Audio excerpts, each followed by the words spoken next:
याकूब का पुस्तक दूसरा अध्याय, उसमें 20 से लेके 26 तक पढ़ेंगे हम। याकूब का पुस्तक नए करार के अंदर 319वें पन्ने पर है, दूसरा अध्याय, उसके 20वें वचन से लेकर 26वें वचन तक पढ़ेंगे।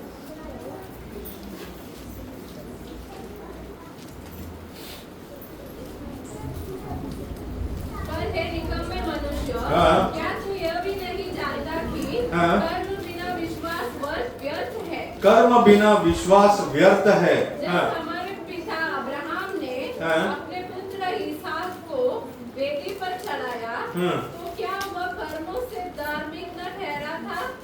आज तूने देख लिया कि विश्वास ने उसके कामों के साथ मिलकर प्रभाव डाला है, और कर्मों से विश्वास सिद्ध हुआ है। कर्मों से विश्वास सिद्ध हुआ है।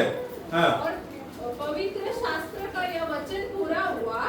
अब्राहम ने परमेश्वर का विश्वास किया, और यह उसके लिए धर्म गिना गया। धर्म गिना गया। वह परमेश्वर का मित्र कहलाया।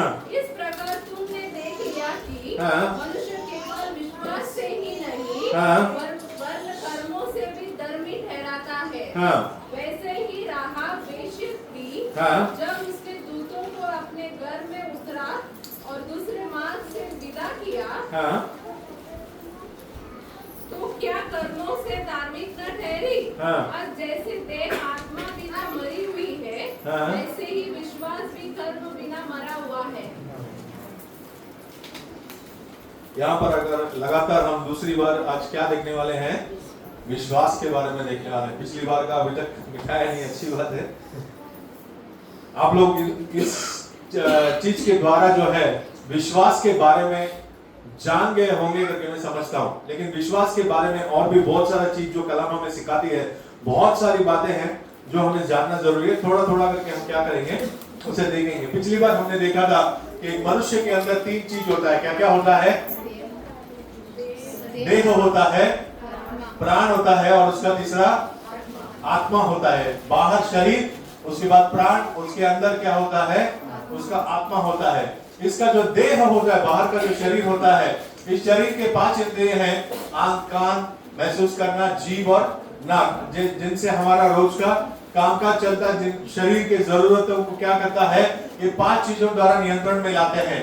और बाकी जो दूसरा है प्राण, प्राण के 5 चीजें कल्पना, अंतःकरण, याददाश्त है, तर्क शक्ति है और प्रेम भाव है। ये 5 जो है शरीर और प्राण के इंद्रिय है। बट आत्मा के कितने इंद्रिय है? एक ही इंद्रिय है। या तो विश्वास रहेगा या फिर क्या होगा? विश्वास होगा। विश्वास मैं शरीर में नहीं कर सकता हूं। शरीर में क्या नहीं कर सकता हूं? मैं विश्वास नहीं कर सकता हूं। शरीर में मैं अपनी जबान से जरूर कबूल कर सकता हूं कि मैं विश्वास करता हूं, पर विश्वास कहां से आना चाहिए? आत्मा से बाहर निकलकर आना चाहिए। अगर आत्मा से बाहर निकलकर नहीं आता है तो विश्वास किसी काम का नहीं है। ये आत्मा जो है, आत्मा के अंदर से विश्वास बाहर निकलकर आने के लिए यहां पर एक क्या होता है? बहुत बड़ा युद्ध होता है। ये पूरा शरीर, प्राण और आत्मा क्या है? एक युद्ध स्थल है। मनुष्य का शरीर एक युद्ध स्थल है। इस शरीर के अंदर युद्ध होता है। शरीर के जो इंद्रिय हैं, प्राण के जो इंद्रिय हैं, वो क्या करते हैं? विश्वास को दबा कर रखते हैं, विश्वास को बाहर निकलने के लिए नहीं देते हैं। ध्यान से समझ लीजिएगा, ये विश्वास को बाहर निकालना बहुत ही मुख्य है। विश्वास किसके ऊपर विश्वास करना? प्रभु है, और वो आज भी क्या है? जीवित है। आमीन। इस बात को पौलुस लिखते हैं कि प्रभु है, और वो प्रभु क्या है? जीवित है। आज भी जीवित है हमारे बीच में। ये इस बात को हमें विश्वास करना है। परमेश्वर के पूरे वचनों को हमें क्या करना है? विश्वास करना है। इस विश्वास को बाहर लेकर आने के लिए ये शरीर और ये जो प्राण है क्या करता है? रुकावट लेकर आता है। उस रुकावट को तोड़ना, वही क्या है? वहीं पर युद्ध शुरू होता है, लड़ाई शुरू होता है। बाहर का शरीर क्रिया में आना है, या फिर अंदर से आत्मा को क्या करना है? विश्वास को बाहर प्रकट करना है। इन चीजों के बारे में हमने पिछली बार देखे थे। उसको आगे बढ़ाते हुए आज हम जो वचन पढ़े हैं, इसमें 20वें वचन में यहाँ पर लिखा हुआ है, यह तो क्या है, पर तो 20वां, पर हे निकम्मे मनुष्य, मनुष्य को क्या कहा गया है? कलाम क्या कहता है? निकम्मा मनुष्य है। क्या तू यह नहीं जानता कि कर्म बिना विश्वास क्या है? व्यर्थ है। मेरे पास विश्वास है करके मैं जानता हूं, लेकिन वो विश्वास को क्या करना है? क्रिया में बाहर लेकर आना है। जब तक तो वो विश्वास क्रिया में बाहर नहीं आता है, तब तक तो वो विश्वास क्या हुआ है? आखिरी वचन की कहता है बिना क्रिया का विश्वास क्या है? मरा हुआ है। उसमें 26वें वचन को पढ़ेगा, उसमें पढ़ते हैं, अतः जैसे देह आत्मा बिना मरी हुई है, वैसे ही विश्वास भी कर्म बिना क्या है? विश्वास है, लेकिन क्या है? जब काम पे बाहर क्रिया में दिखाना होता है, जब असल मुकाबला जब होता है, उस समय में अगर हम शस्त्र नहीं निकालेंगे, लड़ाई नहीं करेंगे, तो क्या उपयोग है उस विश्वास का? या मैं बहुत बड़ा शूरवीर बोलकर कोई उपयोग है क्या? कोई उपयोग नहीं है। क्या करना है? विश्वास को क्रिया में लेकर आना है। इसके बारे में थोड़ा हम देखते हैं। इससे पहले हम इब्रानियों के पुस्तक पहला 11वां अध्याय उसके पहले वचन को पढ़ेंगे।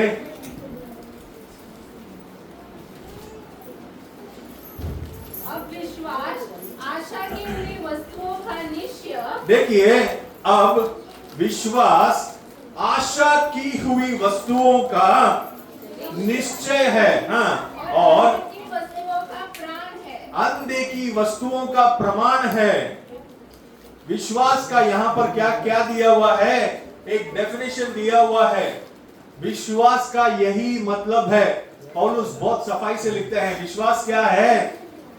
आशा की हुई वस्तुओं का निश्चय है। यहां पर जो ये वस्तु के बारे में यहां पर जो लिखा हुआ है, इसको अंग्रेजी में, इंग्लिश बाइबल में अगर आप पढ़ेंगे तो सब्सटेंस करके लिखा हुआ है, और मूल भाषा जो ग्रीक से जो अनुवाद किया है उसमें अगर आप देखेंगे तो उसमें हुपोस्टेसिस करके लिखा हुआ है।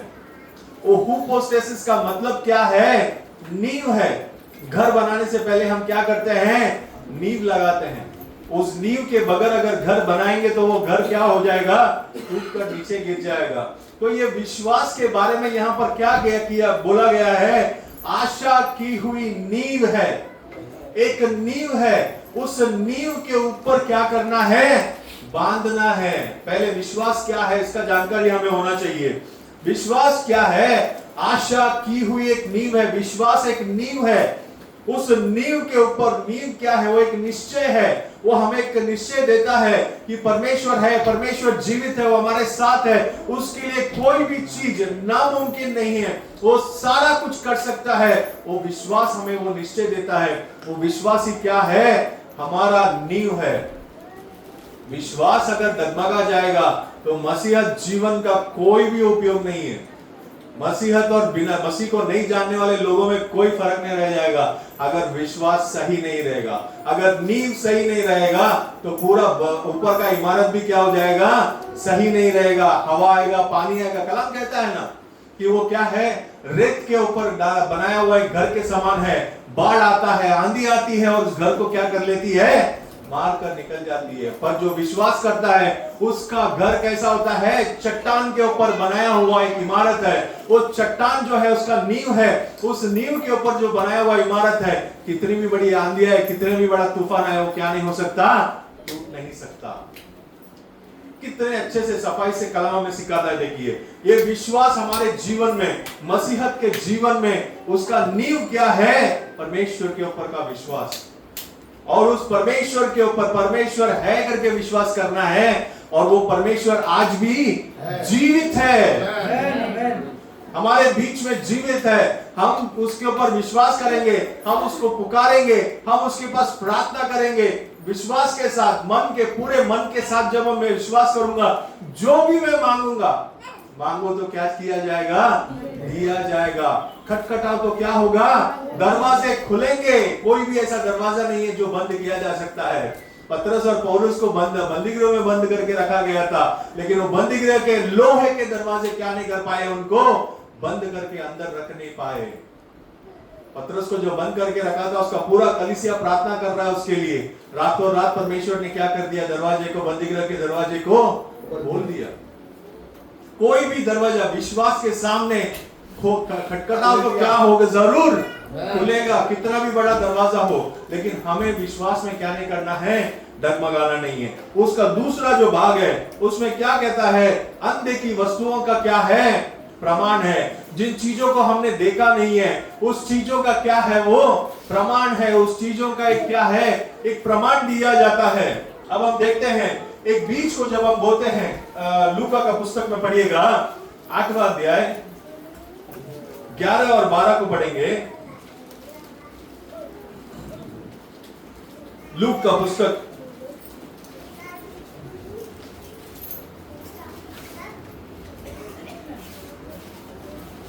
लूक का पुस्तक 8वां अध्याय 11वां वचन 12वां वचन।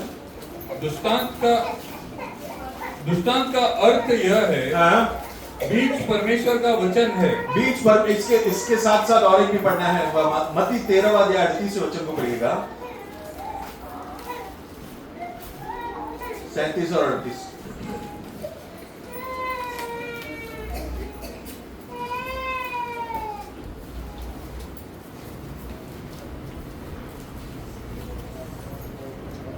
तब वह भीड़ को छोड़कर घर में आया। मैथ्यू 13वां अध्याय 37-38। उसने उनको उत्तर दिया, अच्छे बीज का बोने वाला मनुष्य का पुत्र है। बीज बोने वाला कौन है, मनुष्य का पुत्र। परमेश्वर खुद क्या करता है, बीज को बोता है। हाँ, खेत संसार है, खेत जो है संसार है। अच्छा बीज राज्य के संतान। इसका मतलब है परमेश्वर के बच्चे जो हैं वो कौन है, अच्छे बीज के समान है। हाँ, और जंगली बीज दुष्ट की संतान है। यहाँ पर दो बीजों के बारे में यहाँ पर लिखा है। अब इस बीज के बारे में अच्छी तरीके से जानते हैं, विश्वास और इस बीज का क्या संबंध है। इस संसार में एक बीज को अगर हम जमीन के नीचे बोते हैं, अगर जमीन के नीचे एक बीज को जब हम बोते हैं, वो बीज क्या करता है, वो बीज जो है आप देखने के लिए कितना होता है, बहुत छोटा सा होता है। एक सेब के पेड़ को ले लीजिएगा, सेब का पेड़ कितना होता है, काफी बड़ा पेड़ करके आता है, लेकिन उसका बीज को देखेंगे तो कितना सा होता है, बहुत छोटा सा होता है। लेकिन उस बीज को जब जमीन के नीचे बोया जाता है, और उस जमीन के नीचे बोया जाने के बाद इसके ऊपर जब सूरज का रोशनी पड़ता है और इसके ऊपर जब पानी मिलता है, तो ये क्या होता है, ये बीज अपने आप को खत्म करके, ये बीज अंदर से क्या कर लेता है, पूरी तरीके से अपने आप को नष्ट करके ये यहां से नीचे से क्या निकल कर आता है, मूल निकल कर आता है, जो जमीन के अंदर जाकर क्या करता है, मूल लेता है। और एक जो भाग जो है इसके ऊपर निकल कर आता है, जो जमीन के ऊपर क्या करता है, उग कर आता है। यही हमने क्या किया है, देखा भी है, खेती में देखा भी है, और विज्ञान के अंदर, बच्चों के अंदर कलाम जो बुक्स है उसके अंदर भी हमने इन चीजों को पढ़ा है। एक बीज क्या करता है, जब उसको सूरज का रोशनी मिलता है, पानी मिलता है, तो क्या करता है, अपने आप को उग कर बाहर निकल कर आता है। तो ये बीज के अंदर एक विश्वास है, ये बीज के अंदर क्या है, एक विश्वास है कि मुझे क्या करना है, मैं जिस काम के लिए इस धरती पर बोया गया हूं, उस काम को मुझे क्या करना है, और उस काम के लिए सूरज का रोशनी और धरती जो पानी है जैसे ही मुझे मिलता है, तो मुझे अपने काम को करना है, मैं अपना काम को करूंगा। मुझे परमेश्वर पर क्या है, पूरा विश्वास है। उस विश्वास के साथ क्या करता है, ये बीज वहां पर बढ़कर आता है। इस बीज के अंदर क्या है, एक विश्वास है कि मुझे क्या करना है, मैं एक सेब का पेड़ का क्या हूं, एक बीज हूं, या फिर एक आम के बीज का, आम का पेड़ है उसका एक मैं बीज हूं, मैं इस जमीन में बोया गया हूं, मुझे उग कर आकर क्या करना है, एक आम का पेड़ बनना है। विश्वास को देखिए कैसे, उस बीज के अंदर एक विश्वास है। मैं इसीलिए इसका उदाहरण दे रहा हूं क्योंकि हम सब, कलाम यही कहता है कि हम सब, मनुष्य का पुत्र कौन है? बीज बोने वाला कौन है? मनुष्य का पुत्र है। और ये जो जमीन, ये जो दुनिया है, ये जो संसार है, ये क्या है? ये जमीन है। इस जमीन में परमेश्वर ने क्या किया है? अपने बच्चों को भेजा है। अपने बच्चों को क्या किया है? बीज की तरफ बोया है।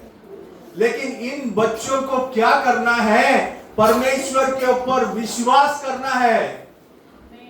किस चीज के लिए विश्वास करना है? कि परमेश्वर ने मुझे इस संसार में जिस काम के लिए भेजा है, उस काम को मुझे क्या करना है? पूरा करना है। उसे ये पता होना चाहिए कि मैं कौन हूं। मैं परमेश्वर का बच्चा हूं। मैं संसार का नहीं हूं।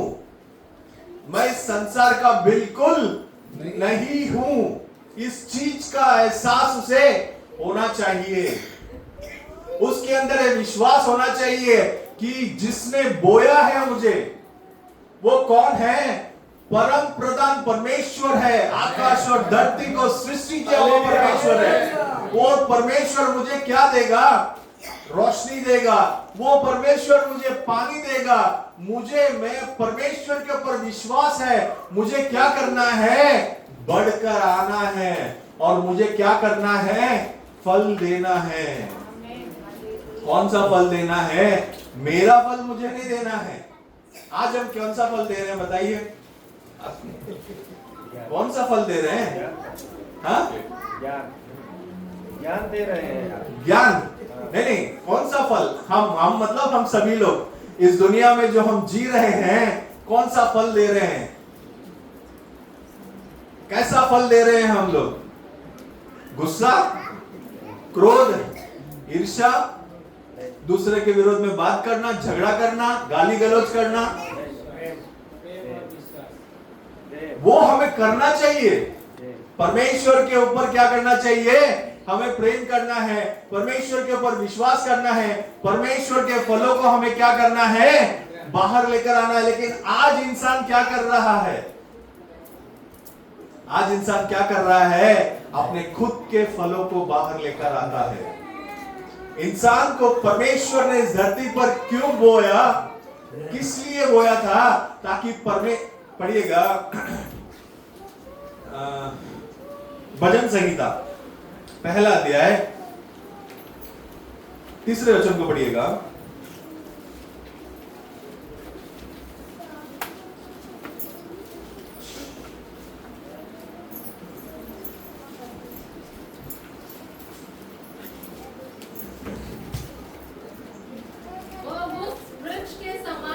वह उस कौन? इसे एक मनुष्य के बारे में कहा ले लिया। दाऊद यहां पर लिख रहा है, देखिए, मनुष्य एक वृक्ष के समान है जो बहती नालियों के किनारे लगाया गया है। कहां पर लगाया गया है? उसे परमेश्वर ने बहती नालियों के किनारे क्या किया है? बहती नदियों के किनारे परमेश्वर ने उसे पानी दिया है। उसे पानी देकर बहती नदियों के किनारे उसे क्या किया है? बोया है। हाँ, उसके ऋतु में, उसके परमेश्वर के अपने ऋतु में उसे क्या करना है? उसे फल देना है। और जिसके पत्ते कभी मुरझाते नहीं, जिसके फंदे कभी मुरझाते नहीं हैं, इसलिए जो कुछ वह पुरुष करे, हाँ, वह सफल होता है। वो सफल होता है। वो क्या करना है? किसके ऋतु में फल देना है? परमेश्वर के ऋतु में। परमेश्वर के फल को उसे क्या करना है? बाहर लेकर आना है। मनुष्य का काम क्या है? सोचकर देखिए। और इस काम के लिए उसे क्या होना चाहिए? विश्वास होना चाहिए। मैं इसलिए आपको बोल रहा हूं, मेरा विश्वास क्या होना चाहिए? क्रिया में बाहर आना चाहिए। बिना क्रिया का विश्वास मरा हुआ है करके हमने देखा है, बराबर है? तो क्रिया, जो मेरा विश्वास है परमेश्वर के ऊपर, जो मेरा विश्वास है, वो विश्वास क्या होना चाहिए? क्रिया में बाहर आना चाहिए। उसे क्रिया में जब तक मैं बाहर लेकर नहीं आता हूं, तब तक इसका कोई उपयोग नहीं है। यहाँ पर परमेश्वर ने मनुष्य को नदी के किनारे क्या किया है, उसे बोया है। मनुष्य नदी के किनारे बोया गया एक बीज के समान है। उसे क्या करना है, परमेश्वर के ऊपर विश्वास करना है, परमेश्वर के रोशनी को लेना है, परमेश्वर के नदी के पानी को पीकर उसे क्या करना है, बढ़कर आना है। परमेश्वर के ऋतु में परमेश्वर के फलों को उसे क्या करना है, बाहर लेकर आना है। लेकिन आज मनुष्य क्या कहता है, मुझे परमेश्वर का नाम काफी है। कलाम कहता है, मैं से बाहर से नहीं कह रहा हूं, यशायाह का पुस्तक चाहिए तो पढ़ लीजिएगा। यशायाह का पुस्तक 4 अध्याय,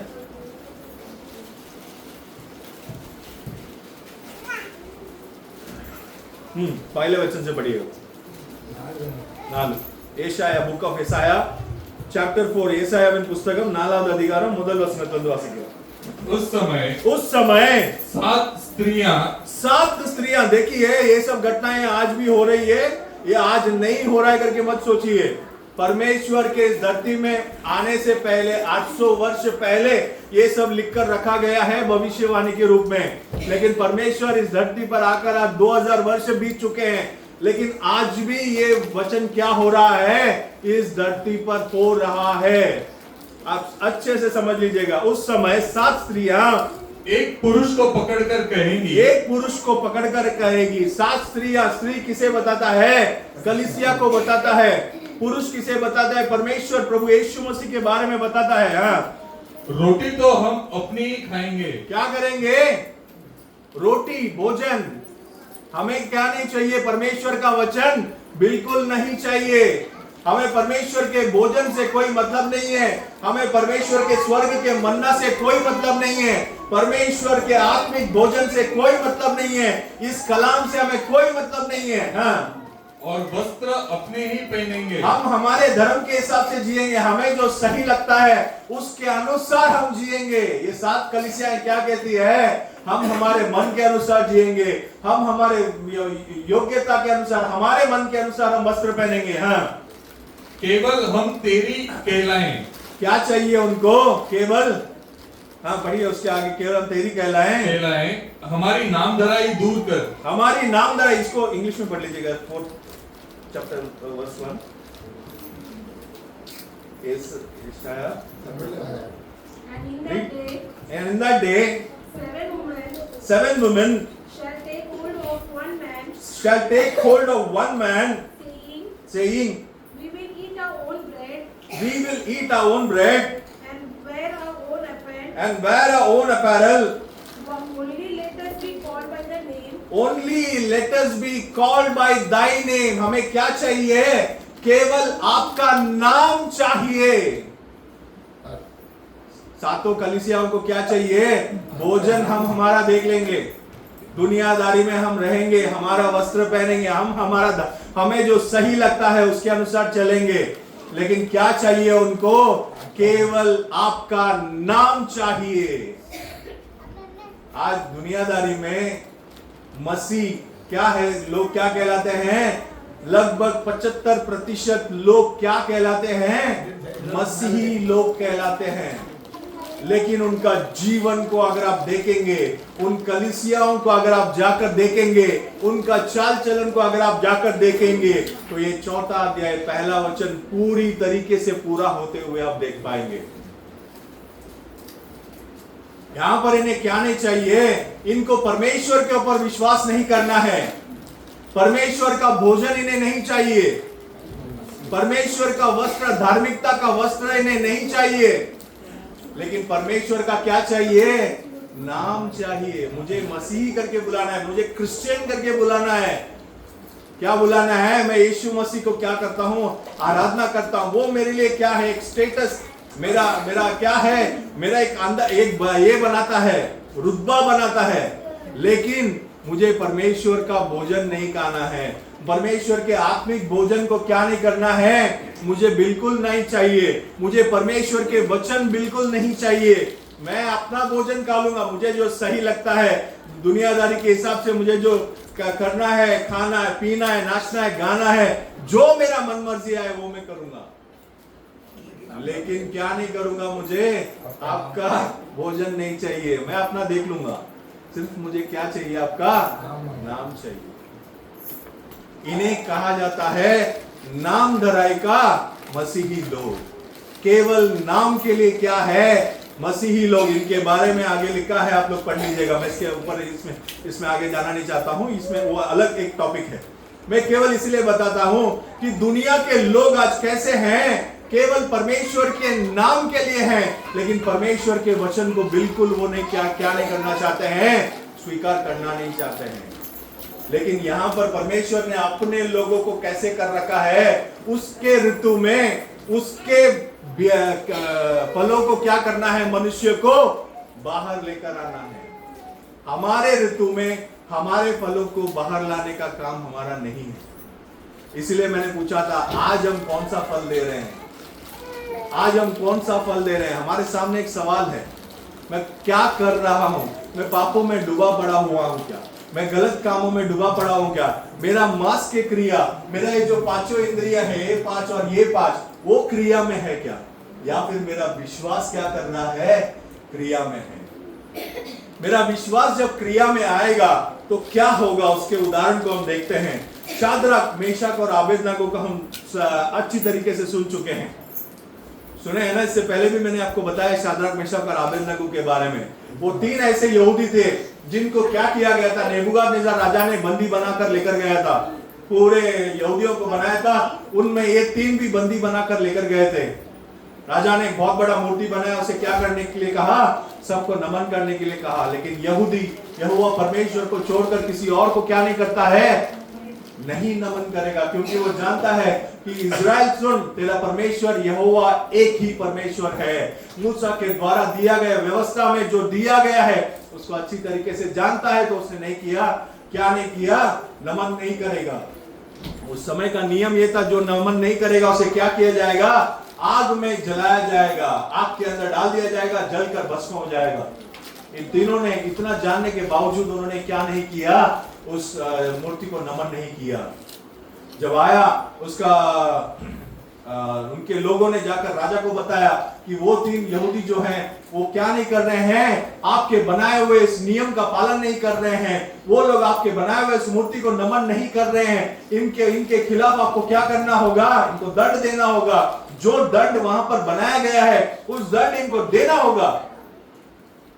तीनों को पकड़कर लाया गया राजा के सामने। राजा उनको पूछता है, क्या आप लोग, मैं आपको एक मौका देता हूं, जब यहां पर आवाज आएगी तो उसे आपको क्या करना है, गिरकर नमन करना है। तो राजा को उनको क्या, देखिए यहीं पर क्या होता है, मेरा विश्वास क्रिया में बाहर आने का समय है। मेरा विश्वास परमेश्वर के ऊपर क्रिया में बाहर आने का समय है। उन्होंने क्या कहा, कैसे क्रिया में लाते हैं, देखिए उनके विश्वास को। विश्वास किसके ऊपर होना चाहिए, परमेश्वर के ऊपर, और परमेश्वर जीवित है उसका प्रमाण वो लोग वहां पर देखिए अनदेखी चीजों का क्या है, प्रमाण है। विश्वास क्या है, अनदेखी चीज। परमेश्वर को मैंने कभी देखा नहीं है, लेकिन वो है करके मैं एक प्रमाण देना चाहता हूं। उसने क्या किया, राजा से वो तीनों कहते हैं कि राजा, आपने 7 गुना आग को भड़का दिया है, इस आग में कोई मनुष्य गिरेगा तो क्या हो जाएगा, उसके हड्डी भी नहीं बचेंगे, आपको कुछ नहीं मिलेगा। हम सब कुछ जानते हैं, लेकिन ये जो आग आपने भड़काया है, इस आग से मेरा परमेश्वर क्या कर सकता है, छुड़ा सकता है, वो हमें छुड़ाएगा। अपने विश्वास को क्या करता है, क्रिया में बाहर लेकर आता है। समय, जब आपको परीक्षा का समय आता है, उस परीक्षा के समय में आपका विश्वास क्या होना चाहिए, क्रिया में बाहर आना चाहिए। और परीक्षा मुसीबत को ही लेकर आता है। उन मुसीबतों में क्या करना है, हमें हमारा उस परीक्षा देना होगा, हमें उस विश्वास को क्रिया में लाना होगा। वो कहते हैं कि इस आग से मेरा परमेश्वर छुड़ाने का योग्य है, वो हमें छुड़ाएगा। लेकिन एक बार उस परमेश्वर ने नहीं भी छुड़ाया, तब भी क्या नहीं करेंगे, हम इस मूर्ति को जो तूने बनाया है उसे हम नमन नहीं करेंगे। ये है विश्वास। और विश्वास को उन्होंने क्या किया, क्रिया में बाहर लेकर आया। सोचकर देखिए, राजा बैठा है, उसके सारे लोग बैठे हुए हैं, कितना उनको एक कमजोर महसूस किए होंगे अपने आप को शरीर में। उनका शरीर का इंद्रिय, लड़ाई हुआ होगा उनके शरीर में भी। ये आग में डाल देगा तो हम क्या हो जाएंगे? भस्म हो जाएंगे, हम खत्म हो जाएंगे। शरीर के इंद्रियों ने कहा होगा कि हमें कहां ले जाकर तू आग में झोंकने के लिए खड़ा है। लेकिन उनका विश्वास क्या कहा? उनका विश्वास का जो आत्मा का जो द्वार है, उस द्वार को खोलकर उन्होंने क्या किया? विश्वास को प्रवेश कराया और उस युद्ध में क्या किया? उन्होंने विजय प्राप्त किया। उस विजय को प्राप्त करके राजा के सामने अपने विश्वास को क्रिया में जब बाहर लेकर आया, उसे जाकर ले जाकर क्या कर दिए? आग में डाल दिए। परमेश्वर के सामने परमेश्वर ये सारे कबूल, इतना विश्वास को क्रिया में लाने के बाद परमेश्वर स्वर्ग में बैठ नहीं पाए, आग में डाल दिए। तीनों को बांध कर ले जाकर क्या कर दिए? जलता हुआ तपता हुआ आग में ले जाकर डाल दिए। परमेश्वर को खुद उतरकर क्या करना पड़ा? उस आग में आना पड़ा। उसके बच्चों के मुंह से निकला हुआ वो कबूलनामा कि मेरा परमेश्वर इस आग से क्या कर सकता है? मुझे छुड़ा सकता है। ये आग मुझे कुछ नहीं कर सकता, मेरा परमेश्वर छुड़ाने का योग्य है। मैं क्या नहीं करूंगा? इस मूर्ति को नमन नहीं करूंगा। हो सके आज मैं खत्म हो जाऊं। मेरा लड़ाई में, मेरा जो देह के और मेरा जो प्राण के इंद्रियों से जो लड़ाई है, उसको लड़कर जय कर प्राकर मुझे क्या करना है? मेरे विश्वास को क्रिया में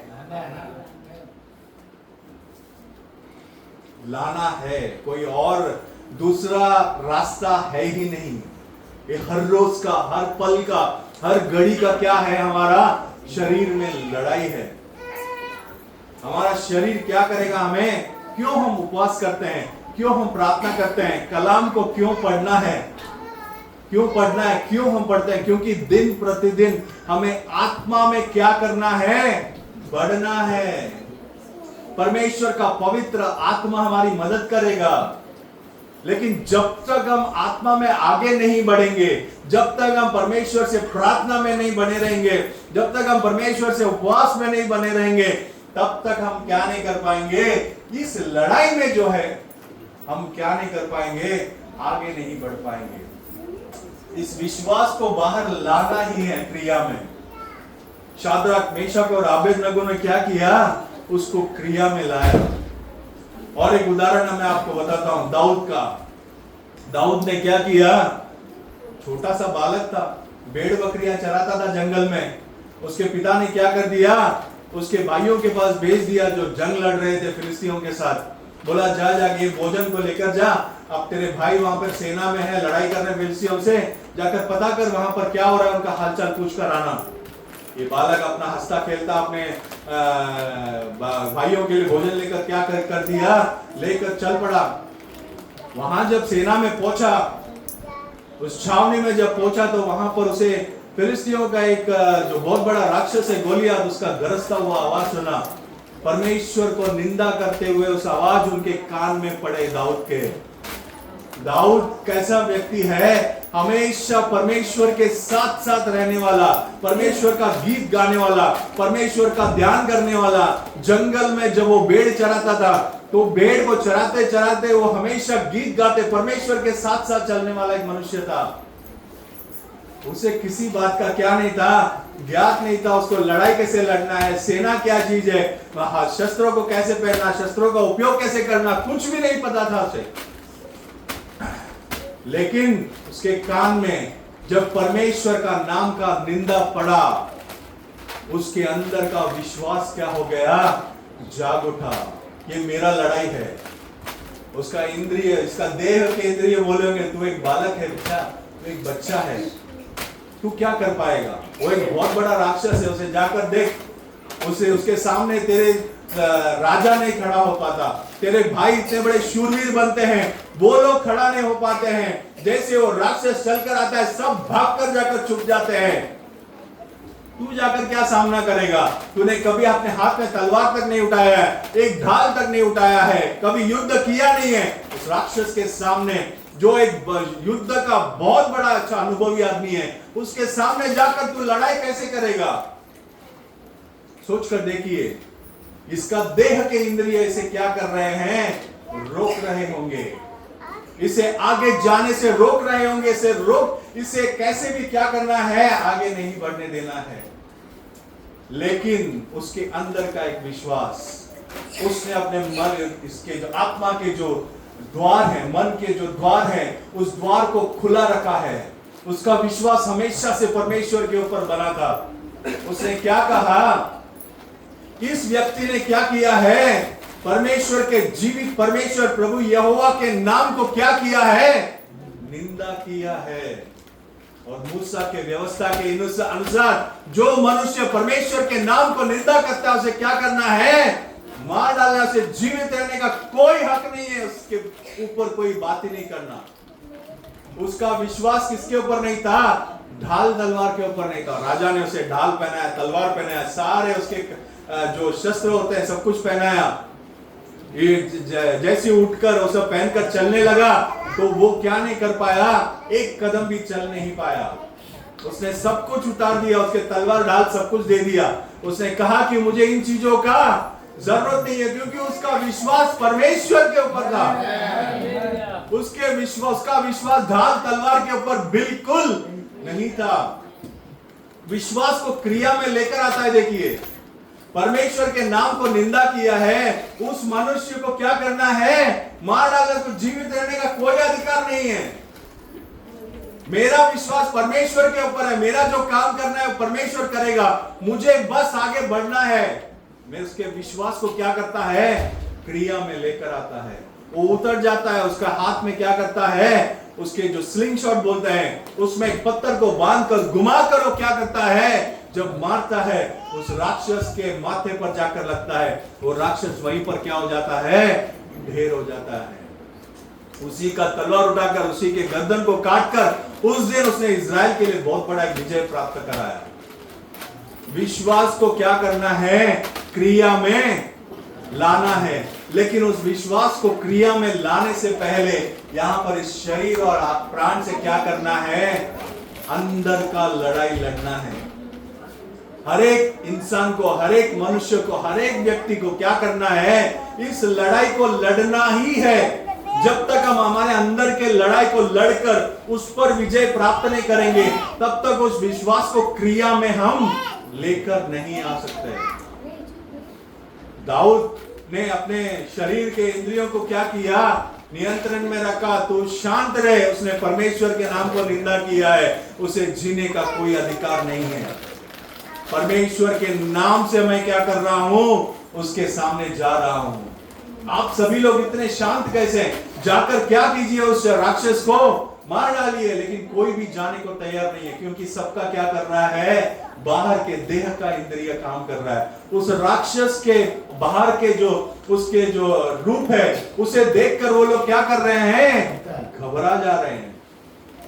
उनको इतना घबराहट हो गया, वो राक्षस क्या करेगा? उसके सामने जाएंगे तो हमें क्या कर देगा? मार डालेगा। लेकिन दाऊद ने क्या किया? अपने अंदर के लड़ाई में, युद्ध में वो जय पाकर अपने विश्वास को क्या किया? उसने क्रिया में लेकर आया। आज उस क्रिया में हमें क्या करना है? हमारे विश्वास को हमें क्या करना है? क्रिया में लेकर आना है। हमने जो पहला हमने पढ़ा था इब्रानियों के अंदर, याकूब के अंदर, उसमें अब्राहम के बारे में लिखा है। अब्राहम कौन है? विश्वास का पिता है। 25 वर्ष तक परमेश्वर ने उसे प्रतिज्ञा दिया था कि मैं तुझे क्या दूंगा? एक बेटा दूंगा, उस बेटे के द्वारा तुझे एक बड़ा वंश बनाऊंगा करके परमेश्वर ने उसे प्रतिज्ञा दिया था। 25 वर्ष इंतजार करना पड़ा। 25 वर्ष के बाद परमेश्वर ने क्या किया? उसे इसहाक उत्पन्न हुआ सारा के द्वारा। जब उसका आयु 100 था और सारा का आयु 90 था, तब परमेश्वर ने क्या किया था? उनसे बात किया था। परमेश्वर ने उनसे बड़ा काम करके 25 वर्ष बाद परमेश्वर ने क्या किया? उन्हें एक पुत्र दिया। वो पुत्र बालक छोटा सा बड़ा होकर आ रहा है। देखिए, परमेश्वर ने क्या किया? अब्राहम का विश्वास का परीक्षा लेना चाहा। अब्राहम को परमेश्वर ने एक बात बोला कि क्या कर? ये जो बालक है तेरे पास इसहाक, उस इसहाक को ले जाकर होरेब पर्वत के अंदर लेकर जा और उसे क्या कर देना, मेरे लिए बलिदान चढ़ाना। सोचिए 25 वर्ष परमेश्वर ने प्रतिज्ञा देकर 25 वर्ष इंतजार करने के बाद एक बालक उत्पन्न होता है और परमेश्वर क्या कहता है, उस बालक को ले जाकर तू क्या कर, बलि चढ़ा। अब्राहम ने एक शब्द क्या नहीं किया, उसके खिलाफ सोचा नहीं, उसके खिलाफ बात नहीं किया।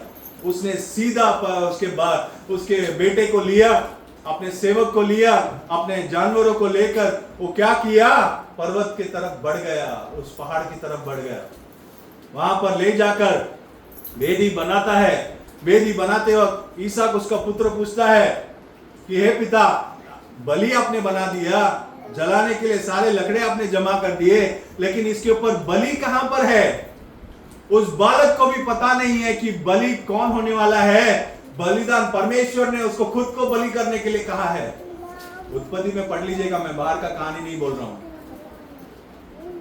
जब अब्राहम ने क्या किया कि परमेश्वर अपने आप के लिए क्या करेगा, एक बलि के लिए एक जानवर देगा करके वो कहता है, उसने इसहाक को क्या किया, हाथ बांधकर ले जाकर उस वेदी पर लेटा दिया। वेदी पर लेटाकर जब उसने चाकू उठाया बलि चढ़ाने के लिए, तब परमेश्वर ने इसका क्या किया, उसके विश्वास जो क्रिया में आया उसको स्वीकार किया। परमेश्वर से बात करते, तेरे हाथ में जो चाकू है उसे फेंक दे, तेरे विश्वास को मैंने देखा है। उसके विश्वास को परमेश्वर ने परखा है। 25 वर्ष के बाद दिया हुआ उस बेटे को, जन्म हुआ उस बेटे को ले जाकर बलिदान चढ़ाने के लिए भी उसने क्या नहीं किया, यहां ठस से मस नहीं हुआ। उसका विश्वास परमेश्वर के ऊपर कितना गहरा तरीके से होगा, सोचकर देखिए। विश्वास को उसने क्या किया, क्रिया में लेकर आया। मेरा विश्वास मेरे ऊपर नहीं, मेरे परिवार के ऊपर नहीं, या मैं मेरे हाथ पैर के ऊपर नहीं। कोई लोग कहते हैं मैं कमाता हूं, मैंने कमा के क्या किया है, इतना बड़ा बनाया है। हाथ पैर अगर परमेश्वर ने नहीं आपको साथ दिया, कलाम कहता है आप एक कदम भी नहीं रख पाएंगे। आपके सर के बाल तक का परमेश्वर ने क्या कर रखा है, गिन के रखा है। जिसने तेरे ऊपर हाथ रखा वो मेरे आंखों के पुतली के ऊपर हाथ रखा करके परमेश्वर कहता है। इतना आसान नहीं है, लेकिन हमारा विश्वास कहां पर है। अब्राहम का पूरा तरीके से विश्वास को क्रिया में लेकर आता है। 25 वर्ष उसके बेटे को परमेश्वर ने उसे दिया है। आज जो हम कहते हैं कि मैंने इतना बड़ा बना दिया है, मैंने इतना कुछ कर दिया है, लेकिन अब्राहम अच्छी तरीके से जानता था कि उस बच्चे को किसने दिया है, उसे परमेश्वर ने उसे दिया है। उसका कोई बहुत बड़ा धार्मिकता नहीं है, मैं बहुत बड़ा धर्मी हूं इसलिए मुझे संतान उत्पन्न हो गया, इसलिए मेरे पास इतना धन दौलत है। कुछ नहीं है। कौन देता है, परमेश्वर देता है। वो अच्छी तरीके से जानता था ये परमेश्वर ने दिया हुआ है, मेरा दिया हुआ बनाया हुआ बिल्कुल नहीं है। जो मुझे परमेश्वर कहता है उसे मुझे क्या करना है, पूरा करना है। बाकी की बातें कौन देख लेगा, परमेश्वर देख लेगा। बहुत सारी बातें हैं इसमें, आगे जो भविष्यवक्ता है उनके साथ भी परमेश्वर ने बहुत अलग अलग तरीके से चलाया है। वो सब सोचेंगे तो अद्भुत तरीका है। एक आम इंसान को ये सब चीज जो है गलत लगेगा, लेकिन परमेश्वर ने वो चीज करने के पीछे का क्या बातें हैं, वो बातें हमें समझना बहुत जरूरी है। आज हमारा मूल मुद्दा क्या है, विश्वास को हमें क्या करना है, क्रिया में लेकर आना है। अब्राहम को हमने देखा है कैसे अब्राहम ने क्या किया, अपने विश्वास को क्रिया में लेकर आया। दाऊद ने कैसे अपने विश्वास को क्रिया में लेकर आया। शाद्रक, मेशक, आबेदनेगो ने अपने विश्वास को कैसे क्रिया में लेकर आया। लेकिन इन सभी का विश्वास क्रिया में आने से पहले क्या अब्राहम का शरीर ने उसे रोका नहीं होगा? क्या अब्राहम के प्राण ने, आपके प्राण में जो प्रेम भाव रहा होगा अपने बच्चे की तरफ, मैं मेरे बच्चे से बहुत प्रेम करता हूं, 25 वर्ष बाद मेरे बुढ़ापे का बच्चा है, परमेश्वर कैसे बलि मांग सकता है, मैं इसे कैसे बलि दूंगा। उसने क्या किया होगा, उसके प्राण के उस इंद्रिय के साथ क्या किया होगा, उसने लड़ा होगा। ये लड़ाई जो है हम हर किसी के अंदर होना चाहिए, हर किसी के अंदर जरूर होगा, लेकिन उसमें लड़कर विजय कौन प्राप्त करता है। ये जो युद्ध स्थल है, मनुष्य का जो शरीर का जो युद्ध स्थल है, इसमें विजय कौन प्राप्त करता है, वही मुख्य है। परमेश्वर चाहता है कि हम विश्वास में क्या करें, आगे बढ़े, विश्वास में विजय प्राप्त करें। उत्पत्ति में, आदि में जब हवा के पास क्या हुआ, शैतान गया और हवा के साथ क्या किया, एक अविश्वास की बातें कही, और हवा उस अविश्वास को क्या किया, उसने स्वीकार किया, उस झूठ को स्वीकार करके अविश्वास के अंदर चली गई। आत्मा के अंदर उसने क्या किया, विश्वास करने के बजाय, परमेश्वर के बताए हुए वचनों के ऊपर विश्वास करने के बजाय उसने क्या किया, अविश्वास किया। वो अविश्वास करने के वजह से उसके ये सारे इंद्रिय क्या किए, क्रिया में आ गए। विश्वास का क्रिया क्या हो गया, बाहर रह गया। अविश्वास का क्रिया वहां पर अंदर आने के कारण, अविश्वास का क्रिया क्या है, पाप है, और वो पाप उसे क्या किया, सारे मनुष्यों को क्या कर दिया, मरण के अंदर लेकर चला गया। एक व्यक्ति का गलती की वजह से आज मनुष्य जाति के ऊपर क्या है, मरण मंडरा रहा है। लेकिन उस मरण से विजय प्राप्त करके अनंत काल का जीवन मनुष्य को देने के लिए स्वर्ग से कौन उतर कर आया, मनुष्य का पुत्र प्रभु यीशु मसीह उतर कर आया। इसी श्राप को बाहर निकालने के लिए, उसी अविश्वास को बाहर निकालने के लिए, उसी पाप को मनुष्य से बाहर निकालने के लिए परम प्रधान परमेश्वर क्या किए, इस धरती पर उतर कर आए, ताकि जो कोई उस पर विश्वास करे उसे क्या मिलेगा, अनंत काल का जीवन का रखा हुआ है। विश्वास हमें क्या करना है, परमेश्वर है और परमेश्वर जीवित है, उस चीज के ऊपर विश्वास करके हमें उस अनंत काल के जीवन की तरफ हमें क्या करना है, भागते रहना है। लेकिन जब संकट का समय आएगा, जब परीक्षा का समय आएगा, जब भी कहीं कोई पहाड़ हमारे सामने आकर खड़ा हो गया, उस समय हमें डगमगाना नहीं चाहिए, अविश्वास नहीं करना चाहिए। मैं परमेश्वर ऐसा कैसे कर सकता है, परमेश्वर ये का इतना बड़ा परीक्षा मुझे लेकर आया, मैं क्या करूंगा। अविश्वास की कोई बातों की जरूरत नहीं है। मेरे साथ कौन खड़ा है, मेरा खुदा, मेरा सर्वशक्तिमान परमेश्वर, आकाश और पृथ्वी को सृष्टि किया हुआ परमेश्वर मेरे साथ खड़ा है। मुझे किसी चीज से डरूंगा नहीं, मैं विश्वास के साथ खड़ा हूं, परमेश्वर मेरा एक काम करके देगा। मेरा विश्वास को मुझे क्या करना है, क्रिया में लेकर आना है। हर मुसीबत में हमको संभाला, वो संभालने वाला वो अकेला खुदा है।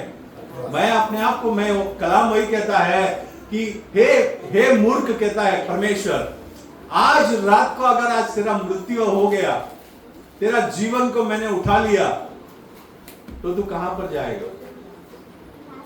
एक सवाल परमेश्वर पूछते हैं, मैंने ये मत्ती का पुस्तक में पढ़ लीजिएगा, आज रात को यदि मैंने तेरा क्या कर दिया, वो तेरा मृत्यु, तेरा जीवन मैंने तेरे से ले लिया, तो तू क्या करेगा, क्या होगा। मेरा धन दौलत, मैंने जितना शोहरत कमाया है, मैं जितना अपना बड़ाई करता हूं, वो सब किस काम का है। परमेश्वर क्या कहता है, विश्वास को क्रिया में लाना है। बाकी इस दुनियादारी कोई भी काम का नहीं आने वाला है। इस दुनिया के धन दौलत किसी काम के नहीं आने वाले, इस दुनिया के शोहरत किसी काम के नहीं आने वाले हैं। हमें काम आने वाला एक ही एक बात है, एक मसीह को जो है। इसीलिए मैंने क्या कहा था, विश्वास को क्रिया में लेकर आना है। अब्राहम ने उस विश्वास को क्रिया में लाया, शाद्राक मेशक अबेदनगो ने क्रिया में लेकर आया, और भी दाऊद को हमने देखा था, और लाइन से बहुत सारा देख सकते हैं, लेकिन उतना समय नहीं है अपने पास। तो उस सारा हमारे विश्वास को क्रिया में लाने के लिए हमने क्या किया, इन उदाहरणों को देखा। हमारे जीवन में जब मुसीबत हमारे सामने आए, तो हमें क्या करना है, विश्वास को क्रिया में लेकर आना है। आइए सभी लोग मिलकर प्रार्थना करते हैं।